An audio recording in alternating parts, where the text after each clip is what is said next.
iltimos do'stim ki aytamonim davlatdoro mardum xudmona мебурдам беҳтарин мешуда мардум граждани Тоҷикистон шаҳрванди Тоҷикистон.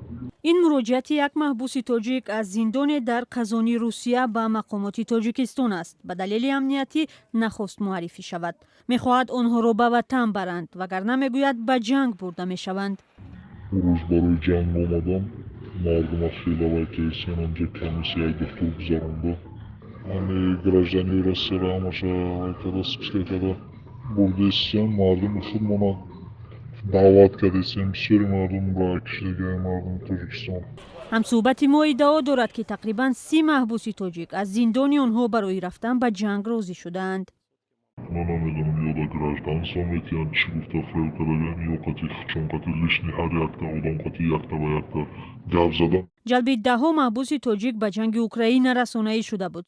سال گذشته بیشتر آنها را شرکت خصوصی حربی واگنر جلب میکرد. محبوسان میگویند حالا تشبسکار وزارت مدافعه روسیه است. این وضع ظاهرا شمار محبوسانی را زیاد کرده است که خواهش دارند برای ادامه ادای جزا به زندانهای تاجیکستان برده شوند. اما تلاش آنها برای بردن به وطن نتیجه نداده است. خوننگی ما نایستم прокуратура генералида наистам ки мақсад бачаи моро биёрем посольство да наистам ки мақсадам хеле воқеош нест ягон ответ нест. یک دیپلمات تاجیک در روسیه گفت با محبوسان تاجیک در قزان تماس دارند اما درخواستی از آنها نرسیده است. پیشتر سفارت تاجیکستان گفته بود که از برخی از محبوسان تاجیک شکایت دریافت کردند. محبوسان میگویند مشکل در آن است که مقامات تاجیک آنها را به وطن انتقال نمیدهند.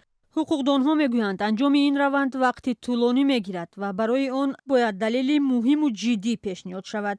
آنها یا خیش و تبارشان باید با прокуратураи генералии ҷумҳурии Тоҷикистон ёки прокуратураи генералии ҳамон давлате ки ҳамон маҳбус ҳаст яъне адои ҷазо мекунад бояд муроҷиат ба тариқи хаттӣ ва фардӣ муроҷиат кунад. агар асосҳои қонунӣ ва асосҳои кифоя бошад агар аз тарафи прокуратураи генералии ҷумҳурии Тоҷикистон мусоидат карда мешавад ва бо иҷозати прокуратураи генералии ҳамон давлате ки адои ҷазо мекунад ба Тоҷикистон спорида мешавад. اما با اندیشه برخی از حامیان حقوق مهاجران در اکثر حالت تاجیکستان برای بردن محبوسان منفعت دار نیست.